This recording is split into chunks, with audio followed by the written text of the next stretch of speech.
এ মুসলমান শোনো, জাতির পিতা ইব্রাহিম খলিলুল্লাহ উনি বললেন বাবা চৌকাটটা বদলাই ফেলবেন।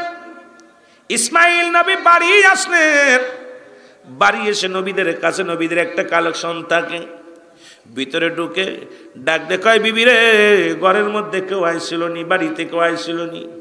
কাইছিল তোমার আব্বা আইছিল। কি ডাইছে? তোমার আব্বা। আরে বিবি, আব্বা এসেছিল, তাকে কি বসতে দিছিল? কয় বসতে দিব কোথায়? ঘরের মধ্যে সিরা মাদুরি। কয় কিছু খাবার দিছিলেনি? কয় খাবার দেব। কয় ঘরের মধ্যে কিচ্ছু নাই। তোমার আব্বা এসে কিছু দিতে পারি না। এই সমস্ত মেয়েকে তাড়াতাড়ি তালাক দিবি যারা স্বামীর বাবারে মূল্যায়ন না করতে পারে, যারা স্বামীর মাকে নিজের মা নিজের বাবা মনে না করতে পারে, এমন মেয়ে সংসার করার দরকার নাই।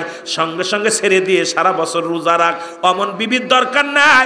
আমি বলতেছি বাড়ি যে তালাক দেয়া দিবি যারা তোর মাকে তোর বাবাকে সম্মান দিতে জানে না, যারা নিজের মায়ের মতো নিজের বাবার মতো ভালোবাসতে না জানে, এমন বিবি নিয়া দুনিয়ার মধ্যে জাহান্নাম কিনে নিস না। জোরে বলো আল্লাহু আকবার। ইসমাইল নবী ডাক দে বলে, বিবি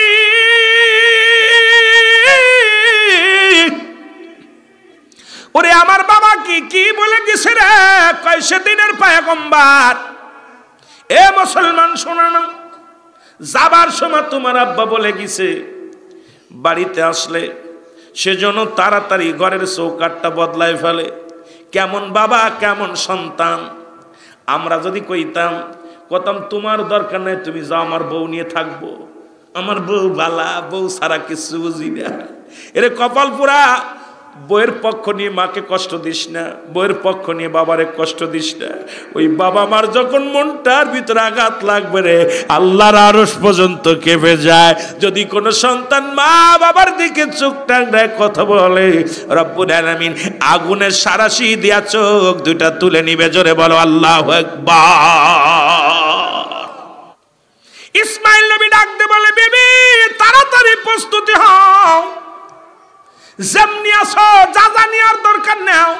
1 তালাক 2 তালাক 3 তালাক বাহিন তালাক, তো নিজের কপাল নিজে পুরাইলি। এ আমার যুবক বন্ধুরা শোনে নাও, সঙ্গে সঙ্গে তালাক দিয়ে দিলেন। বিবি তালাক। আবার ইসমাইল নবী দেখে শুনে আর একটা বিয়ে করলেন, আবার দ্বিতীয় বিয়ে করলেন। কিছুদিন পরে ইব্রাহিম নবী আবার আসলেন, দরজায় দাঁড়ায় সালাম দেয়, আসসালামু আলাইকুম ইয়া আলাল বাইত। ভিতর থেকে আওয়াজ আসে, ওয়ালাইকুম আসসালাম। ও যুবকরা শুনে নাও, ভিতর থেকে ডাকতে বলে, কে? বলে মারে আমি ইব্রাহিম নবী। আব্বা জান আপনি কেন বাইরে দাঁড়ায় আসেন? ভিতরে আসেন। ভিতরে গেলেন, সিরা মাদুরি পড়তে বসতে দিলেন। বসতে দিয়া বলে, আব্বা জান আমার কি দিব? মাদুরি বিছায়া 2টা খুরমা ছিলেন এনে দিলেন। খরমা 2টে হাতের মধ্যে দিয়া বলে, আব্বা জান আপনি এত কষ্ট করে এসেছেন, যদি আপনি বলতেন আপনার ছেলেরে আমি পাঠায়া দিতাম। আপনি উত্তপ্ত নদীর মধ্যে আছেন, পায়ের মধ্যে ঠুসকা পড়ে গেছে। এ দুনিয়ার মুসলমান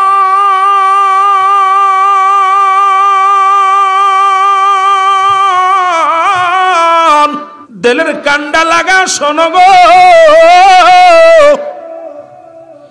এই মায়ের রমাদান মাসে রব্বুল আলামিন 3টা ভাগে ভাগ করলেন, রহমত, মাগফিরাত, নাজাত। সুবহানাল্লাহ বলেন না? আর একটু জোরে বলেন।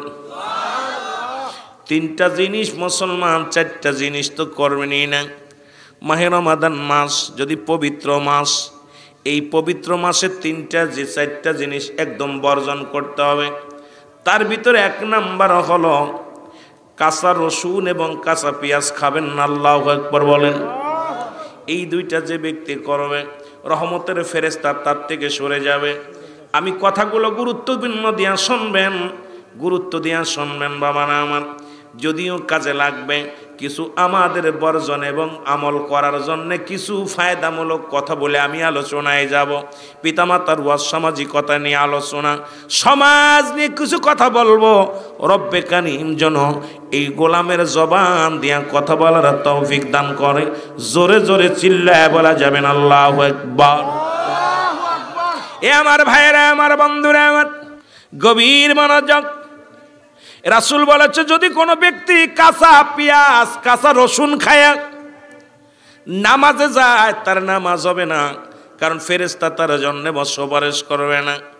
আমার বাবারা, খবরদার খবরদার, কাঁচা রসুন এই যে ভাজা পোড়া আমাদের দেশে বর্তমান, দেখবেন সন্ধ্যা হলে কাঁচা পেঁয়াজ কাঁচা রসুন চলিয়া একবারে 50 জন 20 জন মাখিয়ে একসাথে খাবেন বাবা।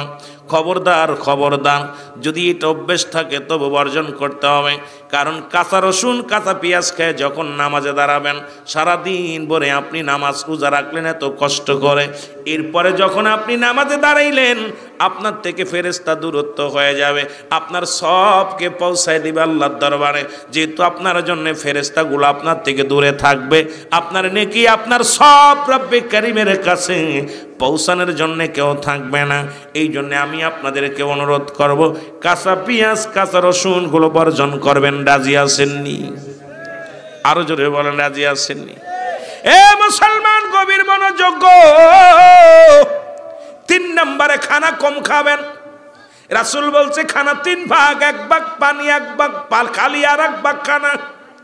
প্রতিটা মানুষ 3 ভাগে খানা খাবেন, 1টা ভাগ খালি রাখবেন।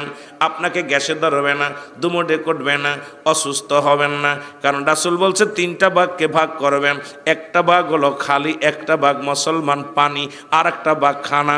এইটাও খেয়াল করবেন সবসময়ের জন্য। আমরা দেখি সারাদিন রোজা রাখিয়া উদর ভরে খায়, একদম ডেক ভরে নিয়ে বসে যায় খানা খাইতে রে মুসলমান। এই জন্যই খানা দিয়ে শুরু করলাম, যে তার আছে মাত্র 2টা রাত পাবেন, 3টা রাত পাবেন। যদি একটু কথা বলে যেতে পারি, একটা মানুষ যদি পালন করতে পারে তার জীবনটা ধন্য হয়ে যাবে। জোরে বলেন মারহাবা। রাসূল বলেছে 3 নম্বরে, মুসলমান শোনো, খানাটা তোমাদের কম খাবে। হুজুর সাল্লাল্লাহু আলাইহি সাল্লাম কি করতেন? অনেকদিন একটা খেজুর খায় শুধু ইফতার করতেন, আবার কোনো দিন একটু দুধ খাইয়া রোজা রাখতেন। সাহাবীরা একই অবস্থা করছে। আর আমরা কি করি? 13 আইটেম, 25 আইটেম, 10 আইটেম, এত খানা খায় সারাদিন ভরে, ঢেক উঠতে উঠতে রোজা শেষ। এই জন্য মুসলমান 1 ভাগ খালি রাখবেন ইবাদত বন্দেগী করার জন্য, 1 ভাগ পানি খাবেন, 1 ভাগ খানা খাবেন। 3-4 নাম্বার হলো কোনো বাসি পচা জিনিস খাবেন না, রাসূলের নিষিদ্ধ আছে। কারণ এইটা কোনো রোজা রাখিয়া শুধু তাই নয়, ইমানদারের জন্য কোনো পচা খাদ্যদ্রব্য গ্রহণ করা যাবে না। এই 4টা জিনিস আপনি বর্জন করবেন। জোরে জোরে চিল্লায়া বলা যাবেন আল্লাহু আকবার। এ মুসলমান, গভীর মনোযোগ। এই মাহে রমজান মাস, এই রমাদান সমস্ত শয়তানের পায়ে শিকল দিয়ে বাঁধা হয়। তার চাইতে বেশি রোজা রাখতেন শাবান মাসে, সুবহানাল্লাহ বলেন। এবং আজকে থেকেই যেহেতু আর দিন বেশি নাই, দিনে খাবার অভ্যাসটা বন্ধ করে দিবেন, ট্রেনিং করবেন একটু। কারণ যাতে ওই প্রথম দিন যাতে কষ্ট না হয়, দ্বিতীয় দিন যাতে কষ্ট না হয়, খোরাক কমায়া দিবেন। সকালবেলা একটু খানা খাবেন, দুপুরবেলা না খেয়ে পারলে চেষ্টা করবেন। কারণ আপনার এই জন্য প্রস্তুতিমূলক মাস মুসলমান, শুনে নেন। এই মাসের মধ্যে আপনারা 5 ওয়াক্ত নামাজ বেশি বেশি করে পড়বেন। নামাজের প্রতি নফল ফরজ তো আছেই, ফরজ ব্যতীত মুসলমান যত সুন্নাত নফল আছে বেশি বেশি করে আদায় করবেন। জোরে বলেন মারহাবা। একটা সুযোগ, আর একটা সুযোগ আছে। সুযোগটা হলো অনেক বাবারা আমরা তাহাজ্জুদের নামাজ পড়তে পারি না। এই যে মাহে রমাদান মাস, রাত 3টার সময় ওইটা আমার মা চাচিরা, আমার বোনেরা, আমার বাবিরা ওইটা রান্না করে। আমি অনুরোধ করব, মা আমার চাচিরা শোনেন, যখনই আপনি রান্নার কাজে ব্যস্ত থাকবেন, চাউলটা ধুয়ে দিয়ে ওযু করে আপনি কয় রাকাত তাহাজ্জুদের নামাজ পড়ে নেবেন। সুবহানাল্লাহ বলেন না? আমার ভাইয়েরা একটু আগে উঠবেন, সেহরি খাওয়ার আগে উঠবেন, জীবনে তাহাজ্জুদের নামাজগুলো আদায় করবেন। কত নামাজ তো পড়েছেন রমজান মাস, পুরো 30টা দিন আপনি তাহাজ্জুদের নামাজ পড়বেন। শেষ রাত্রে উঠে বান্দা যখন শেষ রাত্রে আল্লাহর দরবারে কান্দে, আল্লাহ পাক তার উপরে একদম রহমতের ফেরেশতা পাঠিয়ে দেয়। মুঠু হাত উপরে, একদম বান্দার মুঠু হাত উপরে ফেরেশতাগুলো আসে। কথা বুঝেননি? রব্বুল আলামিন ফেরেশতাকে দেখে বলে, ও ফেরেশতারা যাও, কোন ব্যক্তি দুঃখী আছে দুঃখীর দুঃখ মুছে দাও, অভাবীর অভাব অনাটন দূর করে দাও, দরিদ্রর খাতা থেকে নাম কেটে দাও, ক্ষতিগ্রস্ত মানুষের ক্ষতি পুষায়া দাও। এগুলো রব্বুল আলামিন পাঠায় দেয় ফেরেশতারে। ফেরেশতারা বাড়ি বাড়ি ঘোরে, বাড়ি বাড়ি দরজায় দরজায় ঘোরে, কে কে নেবে, কে কি নেবে। আর যে ব্যক্তি নেয় না, আমার আল্লাহ রব্বুল আলামিন গুসা হয়ে যায়, রাগ হয়ে যায়। ফেরেশতারা যায় বলে, আল্লাহ অমুক ব্যক্তি ঘুমায় আছে, কিছু চাই নাই। রব্বুল আলামিন বড় কষ্ট পেয়ে যায়। তা আমরা, আমার আল্লাহ হলো হাকিমের হাকিম, আল্লাহ রব্বুল আলামিন সহায়, আমরা অসহায়। সুতরাং রব্বে করিম, পৃথিবীর সব রাজত্বের মালিক, আমরা চাবো কার কাছে? জোরে বলেন, চাবো কার কাছে? এ আমার ভাইরা, আমার বন্ধুরা, আমার রমাদান মাসে, এ যুবক শুনে নাও, এই মাসের মধ্যে আমি আপনাদেরকে বলি যে এই মাসের মধ্যে জাকাত পরিদান করবেন। জাকাতের একটা বিষয় আছে, উত্তম মাস হলো জাকাতটা পরিশোধ করার জন্য মায়ে রমাদান মাস। এই রমাদান মাসে শতকরা 2.5 টাকা হারে আপনি আপনার জাকাতটা দিয়ে দেবেন। সেটা হলো নেশাব পরিমাণ মাল। নেশাব পরিমাণ হলো 52 তোলা, মুসলমান শুনে নাও, 7.5 তোলা স্বর্ণ, 52 তোলা রূপা। এই পরিমাণ নেশাবের মালিক যিনি হয়ে যাবে, আপনি একজন ইমাম সাহেবের কাছে বসবেন। ইমাম সাহেব আপনার মহল্লায় যিনি ইমাম আছে তার কাছে যেয়ে বসবেন। একজন মৌলানার কাছে বসবেন, মৌলানা সাহেব আমার ইত্যাদি ইত্যাদি এত টাকা ব্যাংকে আছে, এত টাকা জমা আছে, এত টাকার সম্পত্তি আছে। ইমাম সাহেব বলেন কত টাকা জাকাত হয়েছে। ইমাম সাহেব বুঝ করে দিবে আপনার 10 লক্ষ টাকা, 5 লক্ষ, 2 লক্ষ, 4 লক্ষ যা হয়েছে নেশাব পরিমাণ। আপনি যখন আপনি মালের হিসাব করে আপনি জাকাত দিবেন, সমস্ত মাল আপনার কি হয়ে যাবে? পবিত্র হয়ে যাবে। আর যদি জাকাত পরিশোধ না করেন, এই মাল ইয়াউমাল কিয়ামতের ময়দানে আগুনের সাপ হইয়া আপনাকে দংশন করবে, আপনাকে চারিদিকে ঘিরে ঘিরে খেয়ে ফেলবে। সুতরাং মুসলমান শোনে না, এই জাকাতটা পরিশোধ করার জন্য একজন আলেমের পরামর্শ নিবেন। আলেমের পরামর্শ নিয়ে, আমার দেশে দেখা যায় জাকাত 10 লক্ষ টাকা হয়েছে, জাকাত দেয় 1 লাখ টাকা, জাকাত হয়েছে 2 কোটি টাকা, দেয় মাত্র 10,000 টাকা। 2 কেন শাড়ি ব্লাউজ দিয়া, একটা লুঙ্গি দিয়া মনে করে রায় দায় শেষ হয়ে গেছি।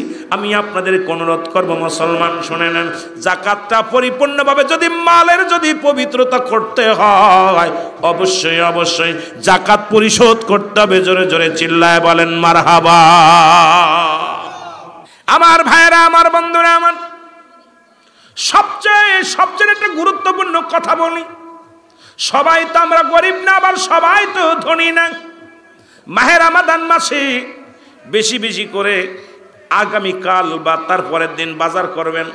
1 মাসে যত চাউল লাগবে কিনে ফেলবেন, 1 মাসে যত ডাউল লাগবে কিনে ফেলবেন, 1 মাসে যত তেল লাগবে কিনে ফেলবেন।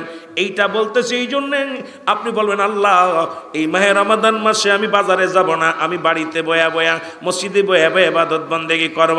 যে সময়টা বাজারে কাটাবো সেই সময়টা আমি মসজিদে বয়া জিকিরে কাটাবো। যে সময়টা আমি বাজারে কাটাবো ওই সময়টা আমি নফল নামাজের মধ্যে কাটাবো। যে সময়টা আমি বাজারে কাটাবো ওই সময়টা আমি কোরআনের জিকিরে নিয়ে কাটাবো, কোরআন নিয়ে কাটাবো ওই সময়টা। এই জন্যে মুসলমান সনব প্রস্তুতিমূলক আমি আপনাদেরকে অনুরোধ করি, যারা ধনী আছেন, যারা মুসলমান, যাদের একটু সচলতা আছে, সবাই বাজার করবেন, বেশি বেশি করে বাজার করে রাখবেন।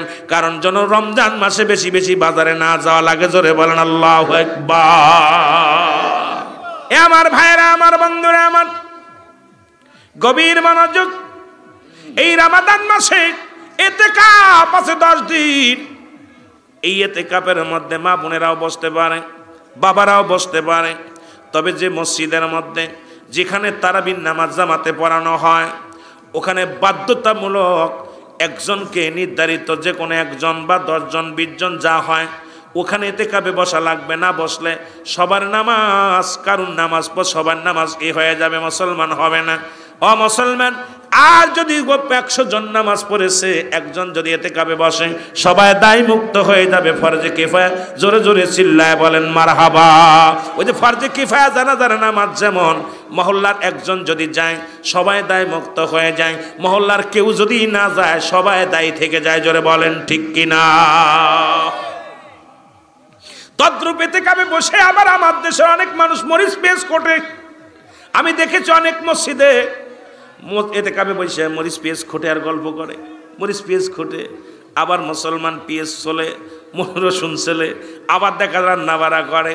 খবরদার, যদি এতেকাবে বসা অবস্থায় যদি মহল্লার কেউ মারা যায়, এখানে জানাজার নামাজে গেলে তার এতেকাপ ছুটে যাবে। সুতরাং এতেকাপে বসা অবস্থায় কোন রকম দুনিয়াবি কোনো কাজ করা যাবে না। একমাত্র আবদ্ধ থাকবেন, মাওলার প্রেমে থাকবেন, কিছু পারেন না, বয়া বয়া জিকির করেন সুবহানাল্লাহ আলহামদুলিল্লাহ লা ইলাহা, আর জোরে সুবহানাল্লাহ লা ইলাহা।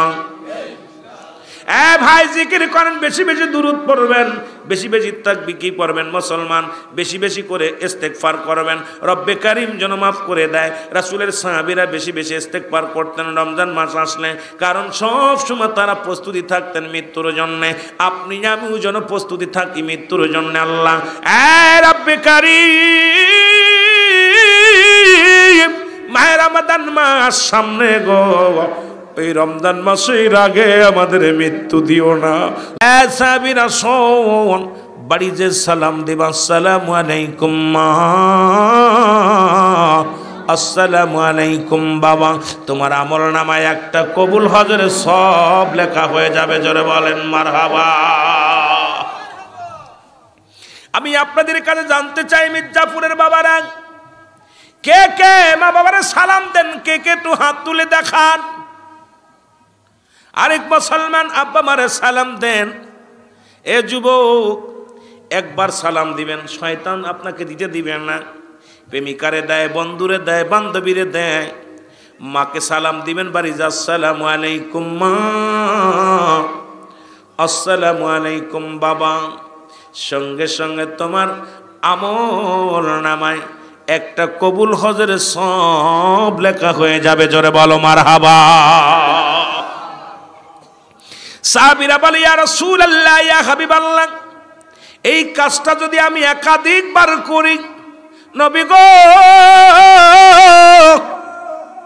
এই কাজটা যদি আমি একাধিকবার করি, নবী বললেন, যতবার তোমাদের যতবার মন চায়, যতবার তোমাদের আব্বা মারে সালাম দিবা, একটা করে আমল নামায় তোমাদের সব লেখা হয়ে যাবে। জোরে বলেন মারহাবা। যতবার দিবা ততবার নেকি হবে। আজকে আমরা মারে সালাম দিই না, বাবারে সালাম দিই না। পিতামাতার 3 প্রকার 3 শ্রেণী মানুষের নামাজ রোজা কবুল হয় না। তার মধ্যে 1 নাম্বার হলো পিতামাতার নাফরমানি সন্তান, এর নামাজ বিফলে, এর হজ বিফলে, জাকাত বিফলে। 2 নাম্বার এতিমের মাল ভক্ষণকারী, যারা দুনিয়ার মধ্যে এতিমকে ঠগায়, যারা এতিমের মাল ভক্ষণ করে। 3 নাম্বার হলো মুসলমান গীবাতখোর। এই 3 শ্রেণী মানুষের দোয়া আল্লাহ কবুল করে না। এ যুবক, শুনে নাও, শুনে নাও। আর বলতেছিলাম, 3টা জিনিস পায় যে ব্যক্তি এই পৃথিবীর মধ্যে গুনাহ ছড়ায় নিতে পারলো না, এর মতো পোড়া কপালার পৃথিবীর মধ্যে কেউ নাই, সে ধ্বংস হয়ে যাক। নাম্বার 1, পিতামাতা নাফরমান। পিতামাতা বেঁচে থাকতে যে যুবক, যে সন্তান তার বাবা মার কাছ থেকে গুনাহ ছড়ায় নিতে পারলো না, ওই ব্যক্তি ধ্বংস হয়ে যাক, ধ্বংস হয়ে যাবে মুসলমান। 2 নাম্বার, মাহে রমাদান মাস পায়া এই রমাদানের রোজা রাখলো না, রোজার পবিত্রতা রক্ষা করলো না, এই ব্যক্তি ধ্বংস হয়ে যাবে রে মুসলমান। 3 নাম্বার, রাসূলুল্লাহর নাম শুনিয়া, নবী করিম সাল্লাল্লাহু আলাইহি ওয়াসাল্লামের নামটা শোনা পর যে ব্যক্তি দুরূদ শরীফ পড়লো না, এই ব্যক্তি ধ্বংস হয়ে যাবে। আজকে মুসলমান গভীর মনোযোগ।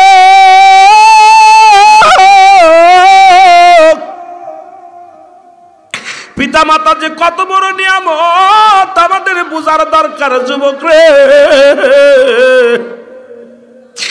আজকে প্রতিনিয়ত দেখি, আজকে দেখলাম, ও মুসলমান, দেখি বাবার হাতে সন্তান, সন্তানের হাতে বাবা নির্যাতিত, সন্তানের হাতে বাবা খুন, মা খুন।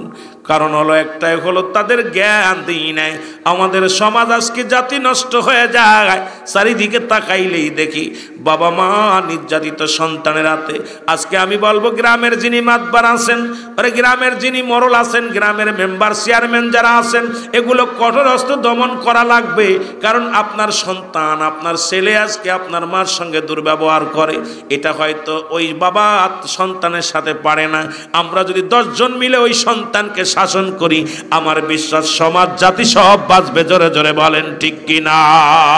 আর একটু জোরে জোরে চিল্লায় বলেন ঠিক কিনা? ওরে আমি যদি যাই গো মারা, আমি যদি বিদেশের মাটিতে, লাশটায় আমার পৌঁছাই দিও মায়ের কোলেতে।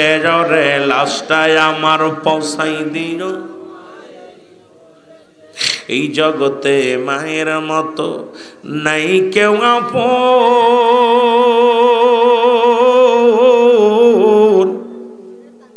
সেই মা বাবারে না দেখায়া দিও না দাফন, আমায় দিও না দাফন। মায়ে মুখটা খুলে দেখবে যখন, মায়ে মুখটি খুলে দেখবে যখন, শান্তি পাবে অন্তরে। লাশটায় আমার পৌঁছাই দিও মায়েরই কোলেতে। ওরে লাশটায় আমার পৌঁছাই। যারা বাবা মা হারাইছো একটু জোরে জোরে বলো, লাশটায় আমার পৌঁছাই দিও মায়েরই কোলেতে। ওরে লাশটায় আমার। ওরে আমি যদি যাই গো মারা, আমি যদি যাই গো মারা বিদেশের মাটিতে, লাশটায় আমার পৌঁছাই দিও মায়েরই কোলেতে। ওরে লাশটায় আমার। ভাই বলো আর বন্ধু বলো, মায়ের মতো নয়। প্রতিবেশী সবাই আছে, বাবার মতো নাই, আমার বাবার মতো না। ভাই বলো আর বন্ধু বলো, মায়ের মতো নয়। প্রতিবেশী সবাই আছে, বাবার মতো নাই, কেহ বাবার মতো নাই। বাবাই সন্তানের সুখের জন্যে, মায়ের সন্তানের সুখের জন্যে কান্দে বসে নিরালাই। লাশটায় আমার পৌঁছাই দিও মায়েরই কোলেতে। ওরে লাশটায় আমার। আরো জোরে বলেন, লাশটায় আমার পৌঁছাই দিও। ওরে আমি যদি যাই গো মারা, আমি যদি যাই গো মারা বিদেশের মাটিতে, লাশটায় আমার পৌঁছাই দিও মায়েরই কোলেতে। লাশটায় আমার। ও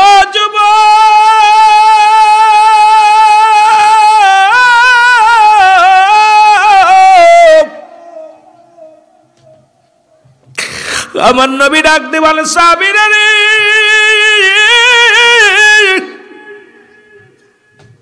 তোমার পিতা মাতারে সালাম দিলে কবুল ওদের সব তোমার আমল নামায় লেখা হবে। সাহাবীদের চোখে পানি, সাহাবীদের চোখ দিয়া পানি পড়ে রে বাবা। রাসূল বলে, সাহাবীরা তোমরা কেন কান্দো?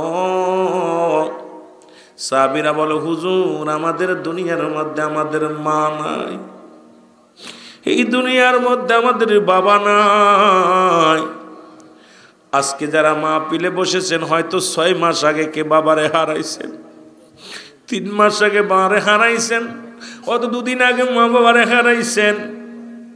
গত পরশুদিনকে একটা মাহফিলে গেলাম, মাহফিলের সভাপতি সাহেব তার বাবা হাজী সাহেবরা হারায় ফেলেছে। মাহফিলের মধ্যে খালি কান্দে। আমি বলি, ভাই কান্দেন কেন? বলো, হুজুর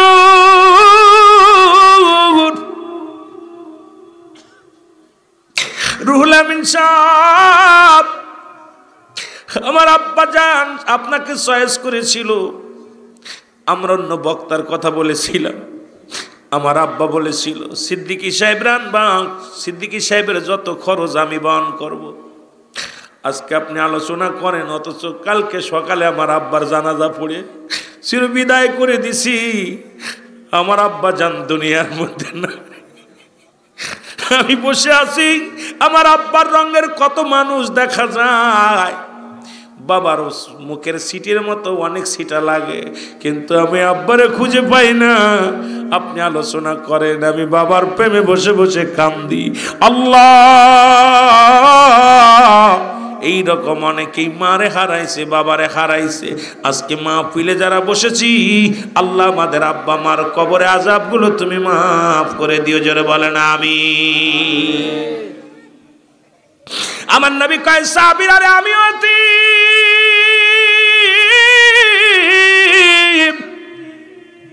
আমি নবীর মা নাই, আমি নবীর বাবা নাই। আরে আমি যখন 6 মাস আমার বয়স, মায়ের গর্ভে দুনিয়া আসি নাই, মাত্র 6 মাস আমি মায়ের গর্ভে। ও যুবক, গভীর মনোযোগ। আজকে একটা বৈজ্ঞানিক একটা জিনিস দেখলাম, যখন স্বামী স্ত্রী দুজন মিলন হয়, একবার স্বামীর থেকে যে বীর্য বাইর হয়ে যায়, এর মধ্যে মুসলমান 3 থেকে 5,000 ডিম্বায়ু যেটা বলা হয়, সবগুলো এত প্রতিটা সন্তান এই কোনায় কোনায় মায়ের গর্ভে যে হট্টগোল করে, সবাই মারামারি করে, গুতাগুতি করে। এ মুসলমান 3 থেকে 5,000 পর্যন্ত। আবার কোন জায়গায় লেখা দেখলাম 3 থেকে 500টা সন্তান। ও আমার বাবারা শুনে নাও, এরপরে কমতে কমতে থাকে মুসলমান, গভীর মনোযোগ, 40টা। এটাও কোনো তখন মুসলমান, আপনি মুসলমান তখনও তো হাত নাই, পা নাই, তার তো চোখ নাই, কান নাই, মায়ের গর্ভে যাই তো গোতাগুতি দুনিয়ার মধ্যে, মারামারি হাঙ্গামা করে দুনিয়ার মধ্যে এসেছেন। এই যদি সৃষ্টির রহস্য নিয়ে কথা বলি, রাত শেষ হয়ে যাবে। আমি পিতামাতার দিকে আলোচনায় গেছি, এই জন্য ওদিকেও যেতে পারবো না। আপনি যখনই মায়ের গর্ভে গেছেন, তখন থেকেই তো যুদ্ধ আপনার শুরু হয়েছে। যুদ্ধ করে বেঁচে আছেন মুসলমান। এইবার যুদ্ধ হয়ে যায়, তখন হাত ছিল না, পা ছিল না, আপনার চোখ ছিল না, কান ছিল না, নাক ছিল না, ধর ছিল না। আপনি মায়ের গর্ভে আপনি মারামারি করছেন, করে করে একজন আর একজনকে হত্যা করেছেন, একজন আর একজনকে হত্যা করেছেন। এর ভিতরে মুসলমান ওই ডিম্বাণু যেটা, এটা আপনি রব্বুল আলামিন হয়তো 2টা বা 1টা 3টা এইরকম যেটা শক্তিতে আছে, এরপরে আপনি 10 মাস 10 দিন মায়ের গর্ভে ছিলেন মুসলমান। এটা লম্বা আলোচনা বাবা, এই কথা নিয়ে যদি বিজ্ঞান যদি আলোচনা করে, এই আলোচনাগুলো শুনতে মজা লাগে, যদিও শুনতে খারাপ লাগে, তবুও এই বাস্তবতা নিয়ে আমাদের অনেক আলোচনা করার দরকার। এবার আপনি দুনিয়ার মুখ দেখলেন। ও আমার বাবারা, আমার বন্ধুরা, আমার আল্লাহ, অনেক শিশু দুনিয়ার জন্ম নিয়ে মারা যায়, মার পেটেতে মারা যায়, আপনি মরেন নাই, আল্লাহ আপনাকে জীবিত রাখছে, মায়ের পেটে মৃত্যু হয় নাই। ওই যে ওইগুলো মারিয়া মারিয়া আপনি আসছেন। প্রত্যেকটা শিশুই তো দুনিয়ার মধ্যে যুদ্ধ করে আসছেন। জোরে জোরে চিল্লায় বলা যাবে না আল্লাহু আকবার। আমরা প্রত্যেকটা মানুষ যুদ্ধ করে দুনিয়ায় আসছি। এরপরে আপনি মায়ের গর্ভে মরেন নাই, শুকরিয়া আদায় করেন। এরপরে অনেক শিশু দুনিয়ার মধ্যে সেই মারা যায়, আপনি মরেন নাই, জীবিত রাখছে আমার আল্লাহ। এ রব্বুল আলামিন, আপনি জীবিত রাখছেন, শুকরিয়া কেন আদায় করবেন না? আপনার মতো নাফরমান তো আল্লাহর জান্নাত পেতে পারে না, আপনার মতো মুনাফিক তো দুনিয়ার মধ্যে থাকতে পারে না। কত শিশু 5 বছর বয়সে মারা যায়, আপনি মরেন নাই। কত শিশু 10 বছরে মারা যায়, আপনি মরেন নাই। কত যুবক বয়সে মারা যায়, আপনি মরেন নাই। আল্লাহ আপনারে এই পর্যন্ত রাখছে। আপনি দুনিয়ার মধ্যে লেখাপড়া করলেন, জ্ঞান অর্জন করলেন, হাত আছে, পা আছে, চোখ আছে, বিবেক আছে, এরপরে মেধা শক্তি অর্জন করছেন। এরপরে আপনি কেন নিরাশ হবেন? মুসলমান, নিরাশ হওয়ার কিছু নাই। আপনি সবসময় শক্তি রাখবেন আর তাওয়াক্কুল রাখবেন আল্লাহর প্রতি। আল্লাহ, তুমি মায়ের পেট থেকে পর্যন্ত আমার দুনিয়ায় রাখছো। আল্লাহ, সংগ্রাম করে করে আমি যেন নিরাশ হই না আল্লাহ, আমি যেন দুনিয়ার মধ্যে তোমার রহমতের চাদরের তলে থাকি। জোরে জোরে চিল্লায় বলা যাবে না আল্লাহু আকবার। এটা শুনিয়া ইব্রাহিম খলিলুল্লাহর মনে কষ্ট লাগছে।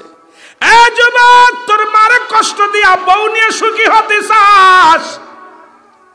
বাবারে কষ্ট দিয়া বিবিরে নিয়ে সুখী হতে চাস? তুই যত বড় নেতা হোস, তুই বাইতুল মুকাররমের খতিব হোস, কাবা শরীফের ইমাম হোস, তোর মা বাবা তোর পরে রাজি না, তোর জীবনের সব কিছু বরবাদ। জোরে জোরে চিল্লায় বলা যাবে না মারহাবা। এর জাতির পিতা ইব্রাহিম খলিলুল্লাহ বিবির কথা একটু কষ্ট পাইলেন। ডাক দেখ ইসমাইলের বিবিরে, আমি চলে গেলাম, আমি আল্লাহর পয়গম্বর ইব্রাহিম খলিলুল্লাহ এসেছিলাম আমার সন্তানকে দেখার জন্য, দেখা হলো না, আমি চলে যাচ্ছি।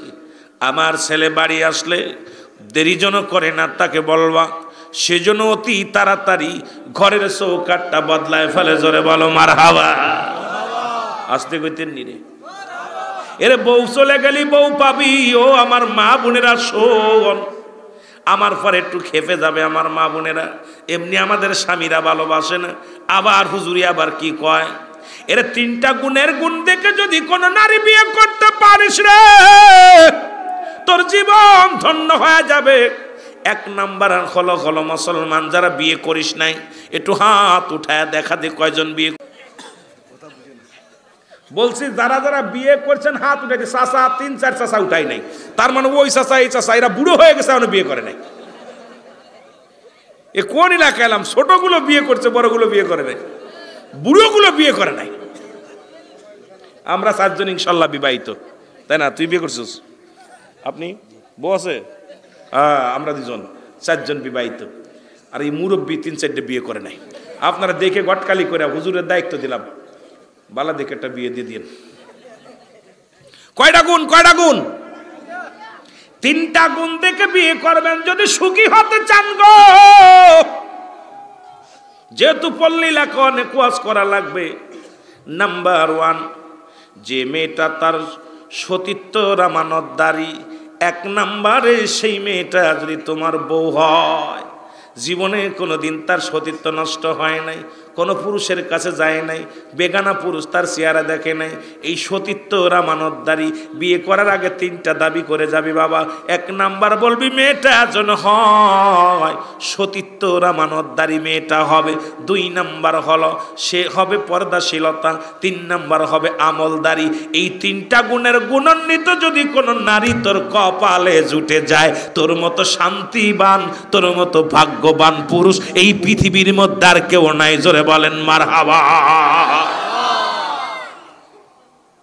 আর ওই সতীত্ব রক্ষা করে নাই যে নারী, এক পুরুষে সে আসক্ত হবে না, 1000 পুরুষ লাগে। যে সমস্ত পুরুষেরা তাদের সতীত্ব রক্ষা করতে পারে নাই, এই সমস্ত পুরুষও একটা বিবি পেয়ে খুশি না, সে অন্য মেয়েদের কাছে যায়। এই সমস্ত পুরুষ জাতীয় জাহান্নামী। জোরে বলেন ঠিক কিনা? বিয়ে হলো, রব্বুল আলামিন স্বপ্নের মধ্যে দেখাইছে। জিবরিল আমিন আয়া বলছে, হুজুর আপনার তো বিয়ের বয়স হয়েছে, উজির তো বিয়ের প্রস্তাব দিছে। সুলাইমান পয়গম্বর বলছে আপনি 5টা গুণ দেখে বিয়ে করবেন। কয়টা গুণ? জিবরিল আমিন আয়া গেছে কয়টা গুণ? 5টা গুণের গুণান্বিত। 1 নাম্বার জিবরিল আমিন বলে গেছে, হুজুর আপনি বিয়ে করবেন তবে এই গুণের দরকার।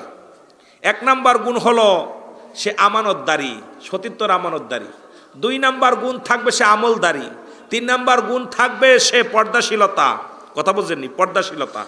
4 নাম্বার গুণ থাকবে সে সুন্দরী, অনেক সুন্দরী হওয়া লাগবে। 5 নাম্বার গুণ থাকবে সেজন্য ধনী হয়। সুবহানাল্লাহ বলেন না?